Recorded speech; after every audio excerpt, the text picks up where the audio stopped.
Halo, assalamualaikum warahmatullahi wabarakatuh. Perkenalkan, nama saya Safana Ayu. Di sini saya ingin memaparkan materi dari mata kuliah saya, yaitu kajian media sosial, dengan berjudul kecanduan apa yang membuat para remaja terobsesi dengan media sosial. Nah, remaja merupakan komunitas terbesar dalam masyarakat Indonesia yang menggunakan media sosial secara reguler. Alasan awal mereka sangat aktif menggunakan media sosial adalah untuk mencari perhatian, meminta pendapat, dan menumbuhkan citra. Namun, lama-kelamaan akhirnya menjadi ketergantungan. Walaupun media sosial memberikan dampak positif pada remaja, namun pada saat mereka sulit melepaskan diri dari kegiatan yang berkaitan dengan media sosial, maka akan memberikan dampak yang kurang positif. Sejumlah studi menunjukkan bahwa akibat penggunaan media sosial yang berlebihan, remaja ditemukan mengalami inkongruensi, yaitu artinya ketidaksejajaran pada konsep dirinya. Masa remaja adalah masa yang berpengaruh dalam pembentukan konsep diri seseorang. Seorang anak akan semakin banyak berinteraksi dengan lingkungannya, dan bukan hanya ia memberi arti pada lingkungannya tersebut, tetapi ia juga akan menerima banyak masukan dari lingkungan itu sendiri. Pada usia ini, banyak sekali perubahan yang akan membawa dampak pada kondisi psikologi seseorang. Misalnya, perubahan bentuk tubuh pada anak perempuan akan membuat anak perempuan ini lebih memperhatikan penampilannya. Ia juga akan membandingkan penampilan dirinya dengan penampilan teman-temannya. Tanggapan dari orang lain mengenai dirinya juga akan membawa dampak tersendiri, yang semuanya akan memberi sumbangan dalam pembentukan konsep diri seorang remaja. Oke, lanjut. Saya akan mereview buku dari Danah Boyd yang berjudul Is Complicated: The Social Life of Network Teens. Nah, di sini saya akan mengambil materi dari Addiction: What Makes Teens Obsessed with Social Media.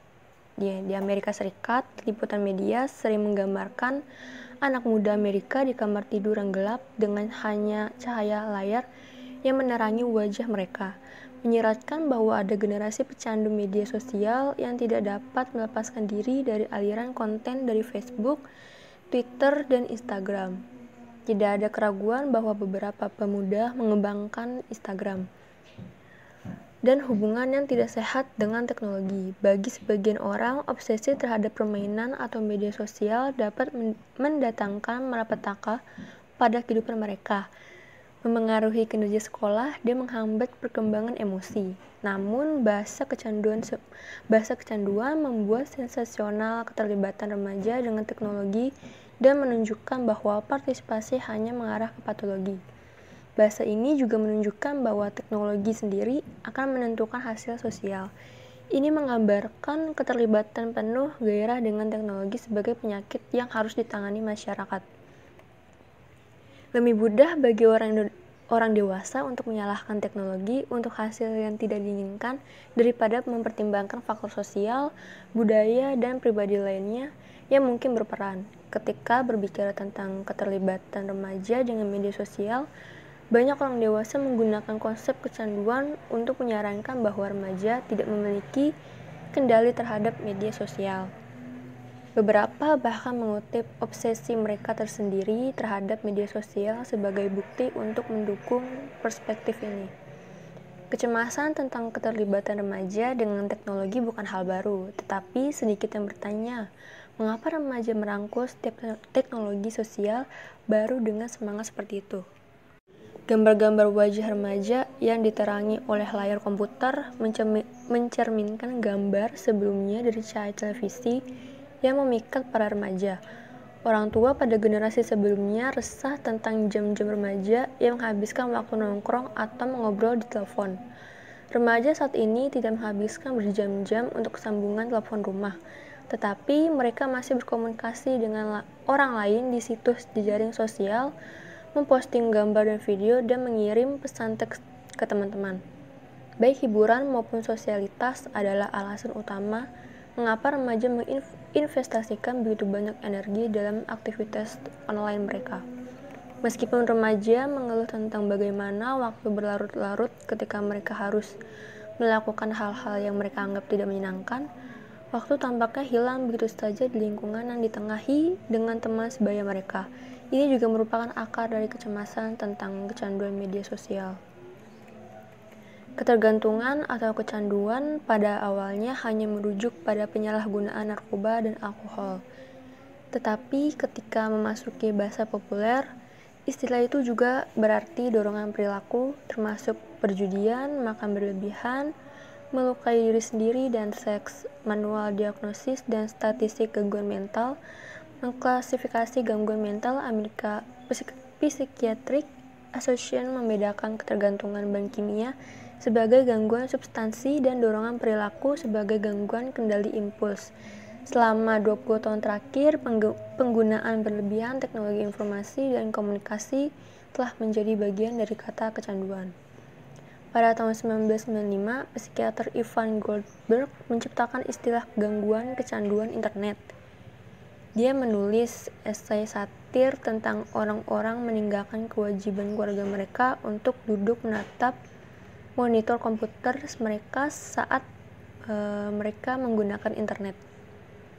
Berniat untuk mengobarkan obsesi masyarakat dengan patologis perilaku sehari-hari, ia secara tidak sengaja mengembangkan gagasan itu. Goldberg merespons secara kritis ketika akademisi mulai membahas kecanduan internet sebagai gangguan yang sah. Menurutnya, ia tidak berpikir bahwa gangguan kecanduan internet ada lebih dari gangguan kecanduan teknis, gangguan kecanduan bingung, dan gangguan kecanduan TV. Orang bisa berlebihan apapun, menyebutnya gangguan adalah kesalahan. Meskipun Goldberg menolak gagasan tentang kecanduan internet, praktisi dan peneliti lain telah menyerukan labeling penggunaan internet kompulsif sebagai gangguan. Sebagian besar diskusi klinis seputar kecanduan internet berfokus pada apakah penggunaan berlebihan atau penyalahgunaan internet merupakan gangguan berlawanan dengan obsesi atau paksaan. Para ahli juga memperdebatkan apakah keterlibatan yang bermasalah hanyalah manifestasi dari depresi, kecemasan, atau gangguan lainnya.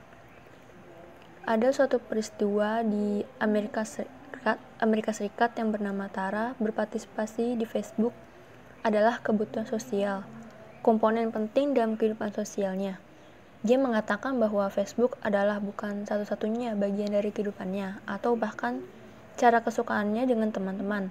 Menjelaskan bahwa dia ini lebih suka bergaul dengan temannya, berhadapan muka, tetapi mendapati itu adalah hal mustahil karena orang tuanya melarang mereka bersosialisasi di luar rumah sesering yang mereka mau. Mereka berjuang untuk menemukan istilah untuk mengekspresikan kesenjangan antara perspektif mereka terhadap Facebook dan sikap orang tua mereka, terutama karena mereka merasa lebih mudah menyelinap ke dalam Facebook daripada menyelinap keluar rumah. Mereka dengan acuh tak acuh merujuk pada waktu online mereka yang luas melalui kecanduan untuk menyoroti bahwa mereka merasa seolah-olah partisipasi kepada pusat kehidupan mereka karena teman dan teman sebaya mereka benar-benar penting bagi mereka. Bagi mereka, Facebook adalah satu-satunya cara untuk tetap berhubung. Bagi banyak orang tua, jumlah waktu yang dihabiskan remaja di media sosial adalah bukti kecanduan dalam arti negatif. Orang tua ini sering percaya bahwa teknologi itu sendiri merupakan daya tarik bagi anak-anak mereka. Orang tua seperti itu sering berusaha keras untuk mengeluarkan anak-anak mereka dari media sosial, terutama ketika mereka khawatir tentang seberapa sering atau dengan cara apa anak-anak mereka menggunakan situs ini.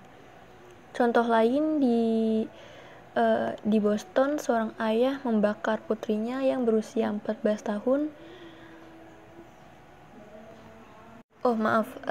Seorang ayah membayar putrinya yang berusia 14 tahun $200 untuk menonaktifkan akun Facebooknya selama 5 bulan. Setelah seorang gadis di remaja North Carolina menggunakan Facebook untuk mengeluh tentang ayahnya.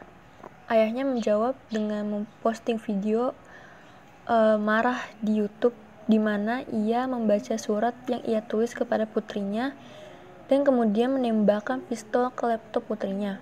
Ini memang merupakan respon ekstrim dan banyak hal yang perlu dipertanyakan dalam kasus-kasus ini daripada dugaan kecanduan remaja terhadap media sosial. Tetapi langkah-langkah drastis orang tua ini mengungkapkan frustasi yang dimiliki orang tua terhadap artefak teknologi itu sendiri. Dan pasti kalian juga suka sering mendengar orang tua mengeluh bahwa anak-anak mereka lebih suka komputer daripada orang nyata. Sementara itu, remaja juga berulang kali menunjukkan bahwa mereka lebih suka berkumpul bersama teman-teman secara langsung. Orang tua bukan satu-satunya yang membatasi mobilitas remaja. Remaja sering membatasi dirinya baik untuk menenangkan orang tua atau karena mereka percaya bahwa ada risiko yang signifikan. Remaja secara teratur menggemakan ketakutan orang tua, juga berargumen bahwa dunia saat ini jauh lebih tidak aman daripada sebelumnya. Natalie, seorang kulit putih berusia 15 tahun di Seattle, mengatakan bahwa dia mengerti mengapa orang tuanya tidak mengizinkannya berjalan kemanapun. Tetapi dia berharap dunia tidak begitu berbahaya. Dia menghabiskan waktu online sebanyak mungkin karena ibunya tidak sering membiarkan anaknya di luar rumah dan membuat Natalie ini tetap berada di rumah. Karena hal ini, media sosial telah menjadi tempat di mana remaja dapat memegang pengadilan. Keinginan mereka untuk terhubung, bergosip, dan bergaul online masuk akal sebagai tanggapan terhadap kehidupan yang sangat teratur dan terbatas dan dipimpin oleh banyak remaja. Media sosial memperkenalkan peluang baru bagi remaja yang tinggal di rumah untuk bersosialisasi dan menonton orang, tetapi juga memberikan kesempatan untuk bersantai. Ketika remaja beralih ke media sosial untuk sosialitas dan informasi, orang dewasa sering melihat sesuatu yang salah dan mereka menyalahkan teknologi untuk hasilnya. Dalam The Swallows, kritikus teknologi Nicholas Carr mengecam internet sebagai sesuatu yang berbahaya. Dia berpendapat bahwa internet secara radikal mengubah otak kita, menghancurkan kemampuan kita untuk fokus dengan mengalihkan perhatian kita dengan informasi yang tidak relevan. Ada sedikit keraguan bahwa otak remaja sedang diperbarui melalui interaksi yang dimediasi mereka. Penulis sains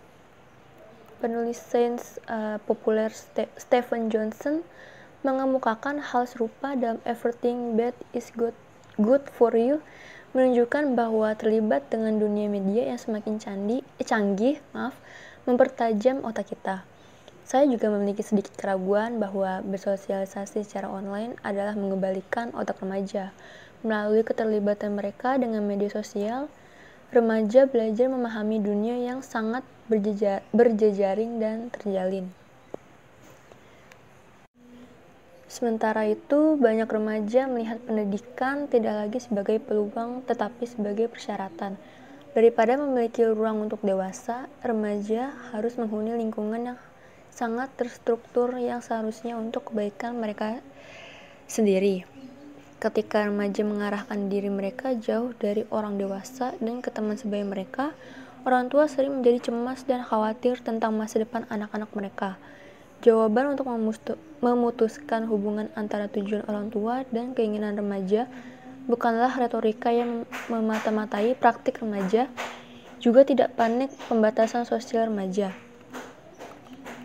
Sebaliknya, orang dewasa harus mengenali apa yang remaja capai dan bekerja bersama mereka untuk menemukan keseimbangan dan membantu mereka berpikir tentang apa yang mereka hadapi. Nah, menurut pendapat saya tentang materi ini adalah yang pertama, remaja menunjukkan identitas diri yang berbeda-beda dalam akun media sosial tersebut. Dan yang kedua, secara orientasi personal, para remaja menggunakan media sosial dikarenakan mereka ingin menjalin komunikasi dengan teman-teman mereka. Karena mungkin yang kita tahu ternyata banyak juga yang remaja tidak sesering keluar rumah karena orang tuanya yang masih menganggap di luar rumah itu berbahaya dan tidak aman. dan sehingga mereka memutuskan untuk memiliki akun media sosial. Oke, selanjutnya ada salah satu narasumber kerabat saya yang mudah mencinta, dan saya akan mewawancarai tanggapan beliau terkait materi ini. Halo Mbak Cinta. Halo. Gue mau tanya nih, pendapat lu sendiri, apa sih dampak dari penggunaan media sosial? Terus jelasin dong contoh kecanduan apa saja nih saat ini yang sedang terjadi. Dampak apa nih? Contoh dampak dari penggunaan media sosial. Iya, seperti apa? Kan ada yang negatif dan ada yang positif. Nah, negatifnya maksud saya. Nah, contoh dari dampak negatif penggunaan sosial media ini meliputi yang pertama, menurunnya tingkat kesehatan. Banyak kaum milenial sering begadang, ada yang sampai larut malam hingga pagi. Selain begadang, mereka juga lebih jarang melakukan aktivitas olahraga sehingga kesehatan mereka menurun. Terus yang kedua, menurunkan kreativitas, daya ingat, dan produktivitas. Jadi tuh kayak kaum milenial yang kecanduan akan sosial media, banyak yang lebih mementingkan sosial media daripada pendidikan sehingga tingkat prestasi di Indonesia menurun. Dan ketiga, kurangnya waktu untuk bersosialisasi. Jadi kayak kurang bersosialisasi di dunia nyata loh. Jadi kaum milenial saking seringnya menggunakan sosial media, mereka lupa akan ada dunia nyatanya. Jadi lebih ke sosial, berinteraksi lewat dunia maya dibanding dunia nyata. Oke. Terus ada juga berisiko obesitas. Nah, maksudnya apa tuh, Kak? Berisiko obesitas. Jelasin dong, Kak. Nah, contohnya dari berisiko obesitas ini kayak seseorang yang kecanduan media sosial biasanya akan tidur larut malam. Bahkan juga ada loh yang saking canduannya sampai ia baru bisa tidur di pagi harinya atau esok harinya. Tentunya hal ini akan meningkatkan resiko orang tersebut rentan terkena obesitas. Mengapa? Karena paparan sinar biru dari ponsel dapat meningkatkan hormon ghrelin pada tubuh. Jadi hormon ini tuh berfungsi untuk memberi sinyal lapar pada tubuh seseorang. Akibatnya, terkena hormon ini di malam hari, orang akan cenderung banyak makanan pada saat ia begadang. Jadi tuh pada faktanya orang yang lebih sering mengonsumsi makan pada malam hari, bahkan sampai dini hari, berisiko tinggi mengalami obesitas. Terus yang kedua itu ada emosi menjadi tidak stabil dan mudah stres. Dan ada risiko gangguan mata serta gangguan tidur akut. Gangguan tidur akut ini akibatnya dari hal tersebut akan membuat penggunanya menjadi lupa waktu karena terlalu asik diskusi tentang hal-hal kontroversial yang sedang dibahas di media sosial. Waktu tidur saat malam hari pun menjadi berkurang karena hal tersebut. Bahkan kamu sendiri juga akan sulit tidur akibat pancaran sinar dari ponsel yang mengganggu ritme sirkadian tubuh. Lalu contohnya apa aja sih, Kak? Contohnya nih, misalnya yang masih hangat deh istilahnya. Kayak contoh ada remaja yang sedang bermain di sosial media TikTok namanya. Nah, pada saat dia menggunakan TikTok ini, HP-nya itu terjatuh dan nyangkut di kabel-kabel. Saya juga tidak tahu itu, tapi saya tahunya HP-nya nyangkut di kabel. Nah, diambil lah sama dia. Ternyata dia kesetrum hingga tewas. Nah, posisinya tuh di situ dia bukan pemilik rumah melainkan temannya. Yang kedua ini masih berumur SD deh. Sekitar kelas 6 kalau salah, saya juga lupa. Nah, dia tuh lagi asik joget. Main TikTok juga bersama teman-temannya. Nah, posisinya dia yang sekarang lagi menari. Dia tidak melihat di belakangnya bahwa ada lubang selokan atau saluran air. Dan joget-joget sampai ke belakang. Nah, temannya tidak memperingatkan, jadinya dia jatuh ke dalam selokan atau saluran air tersebut. Tapi dia nggak apa-apa kan? Tidak apa-apa, dia baik-baik saja. Paling luka-luka ya. Luka sedikit, lecet-lecet. Makanya kenapa sosial media itu kalau kecanduan itu lebih baik dikurangin lah bermain sosial media. Mainlah secukupnya. Sebenarnya emang ada juga hal positif dalam bermain sosial media, tapi ada juga hal negatif yang harus kita perhatikan dengan baik. Bahayanya apa, resikonya apa, itu yang harus diperhatikan dan harus dikasih edukasi dalam bermain di sosial media. Oke, segitu aja nih, Kak. Oke, terima kasih ya, Kak, waktunya. Ya, sama-sama. Nah, selanjutnya ada narasumber satu lagi nih, kerabat saya. Kenalin dong, Kak. Halo, nama saya Nurul. Halo Mbak Nurul, gue ingin bertanya nih tanggapan lu tentang materi gue yang berjudul kecanduan apa sih yang membuat remaja terobsesi pada media sosial, dan bagaimana sih cara mengurangi kecanduannya terhadap remaja yang menggunakan media sosial. Jadi itu kan pagi sampai malam tuh kan kita suka bergantung banget tuh sama media sosial, sosmed. Jadi itu kayak jadi media sosial itu tempat kita berinteraksi dengan teman, sahabat, keluarga gitu-gitulah ya kan.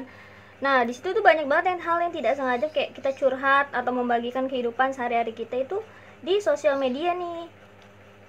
Nah, fungsinya itu kayak sebagai pengganti interaksi langsung menjadi panggung mengekspresikan diri. Nah, tapi secara biologis tuh kita memang cenderung suka berbicara kan kayak tentang diri sendiri. Karena ya itu sangat menyenangkan bagi otak sama bagi otak yang aktif saat kita mendapatkan makanan atau uang. Ya pantas aja lah kalau kita suka membagikan hal-hal pribadi kita di medsos gitu kan, untuk karena itu membuat kita kecanduan. Nah, kalau dulu sih biasanya suka membagikan kayak cerita kita tuh kayak di buku, di novel, kayak gitu-gitu kan, kayak diary. Nah, kalau kayak udah zaman modern gini kan manusia kan emang cenderung ingin mendengarkan atau diakui ekstensinya nih. Nah, terus para psikologi juga kayak sepakat sering bilang kayak perasaan bangga dan kata-kata pujian berkaitan dengan kebahagiaan seseorang. Nah, pada akhirnya itu kayak pengakuan dari orang-orang di media sosial itu mampu membahagiakan kita dengan menjadikan hal yang penting baginya gitu. Nah, dari situ juga kita merasa senang sangat mendapatkan respon positif dari pengguna lain di sosial media. Karena yang ngerasa dipukul saat mendatangkan respon positif sama negatif. Ya, pada sejatinya sih semua hal-hal kayak dunia maya itu semuanya tidak nyata. Iya. Nah, dengan adanya sosial media ini, kita juga menemukan teman lama, teman baru, bergabung di sebuah komunitas, upload foto, upload video, bagi cerita, sampai ke kayak jualan-jualan online. Tapi kebanyakan nyir-nyirnya juga. Sosmed juga bagus sih, memberikan kayak pengalaman seru, pengalaman baru. Kayak sosmed itu sangat menyenangkan lah, terutama bagi kayak kita gini nih ya, kayak kaum remaja yang senang berinteraksi dengan banyak orang. Jadi sesuatu yang berlebihan ya pasti juga nggak baik gitu, ya nggak baik juga gitu. Begitupun juga dengan sosmed ya kan, saking asiknya kadang sosmed juga kayak menimbulkan kecanduan nih. Nah, menyandui ini kayak menimbulkan hal-hal negatif, jadi kayak malas belajar, malas kerja, ogah makan. Nah, yang paling pertama itu kayak tidak konsisten Ya kalau saat bekerja gitu. Iya, benar juga sih ya. Ya kayak gitulah pokoknya. Nah, pengguna sosial media juga nggak ada batas umurnya, mau tua, mau muda, anak-anak, sampai kayak anak-anak SD juga udah pinter banget ya kan main sosmed kayak gitu sih. Kayak media sosial tuh kayak mengubah cara masyarakat modern berkomunikasi sepenuhnya. Kayak memang sih kayak bermanfaat, apalagi kayak komunikasi itu emang seseorang kayak butuh kan, karena komunikasi itu bisa dengan jarak jauh ya. Media sosial juga kayak dirancang untuk semua orang agar menyebarkan informasi secara cepat sama luas nih. Namun juga medsos juga membuat banyak orang kecanduan yang menimbulkan banyak dampak negatifnya. Banyak orang kayak menghabiskan sebagian besarnya itu untuk menatap layar gadget. Nah, sebaiknya itu kita kayak dapat mengendalikan penggunaan media sosial kita dalam kehidupan sehari-hari. Nah, di sini saya juga ada tips-tips untuk tidak kecanduan akan media sosial. Apa aja sih Kak, sebutin dong. Yang pertama, matikan notifikasi HP supaya pada saat kayak aktivitas Anda kayak enggak mengganggu-ganggu banget lah. Sekiranya kayak suka muncul di notif HP gitu ya kan. Yang kedua, batasi jumlah penggunaan HP. Bisa pakai jam, stopwatch, alarm, pokoknya banyak lah untuk membatasi penggunaan sosmed. Ketiga, lebih sering sosialisasi di dunia nyata daripada di dunia khayalan, seperti kayak mengikuti seminar, organisasi, kumpul-kumpul sama tetangga, teman dekat ya istilahnya nyata lah, ada gitu di depan mata kita. Udah segitu aja sih. Udah segitu aja Kak? Iya. Oke, terima kasih ya Kak. Oke. Baik, cukup sekian dari pemaparan atau reviewan saya terkait materi ini. Mohon maaf jika ada salah-salah kata dan kurang lebihnya mohon dimaklumi. Terima kasih juga buat para pendengar. Semoga ini bisa menjadi mengedukasi buat kita semua. Wassalamualaikum warahmatullahi wabarakatuh.